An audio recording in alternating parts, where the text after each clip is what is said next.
Well, as the temps drop, space heater sales are surging on the Gulf Coast. But there's a warning that one mistake could cost you your home, maybe even your life. Let's go to our Jordan Lassiter now in studio. That's right. Space heaters are flying off the shelves at local stores, but if you're not careful, they can overheat and even catch fire. The National Fire Protection Association says heating equipment causes more home fire deaths than almost anything else. I spoke with Mobile Fire Rescue about how to stay safe. Temperatures dropped on the Gulf Coast this past week. People are breaking out their space heaters to warm up. The Home Depot on Mont-Lamar is seeing an influx in customers looking to buy one. Within the last 2 weeks, it's been a lot of sales with the space heaters, so they've been coming in a lot. But Mobile Fire and Rescue urges residents to be mindful when utilizing space heaters in their homes. And something as simple as this small little space heater can cause big destruction in your home if not used properly.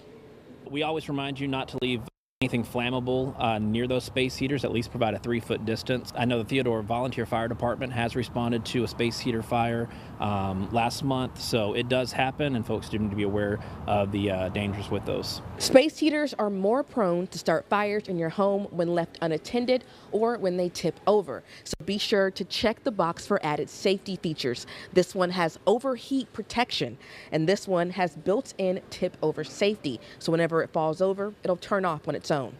If a space heater does catch fire, you need working smoke alarms. They alert your family and the fire department. Mobile Fire Rescue often hosts a smoke alarm blitz. Firefighters install free smoke alarms for residents. The next one is Tuesday, December 9th in the Greenwich Hill area from 4 p.m. to 8 p.m.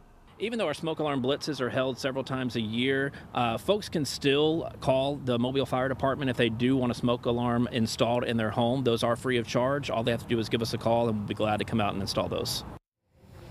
Again, Mobile's Fire Rescue Smoke Alarm Blitz is tomorrow. Firefighters are canvassing the Greenwich Hill area to check resident smoke alarms and install them for free if needed. Reporting in studio, Jordan Lassiter, Fox.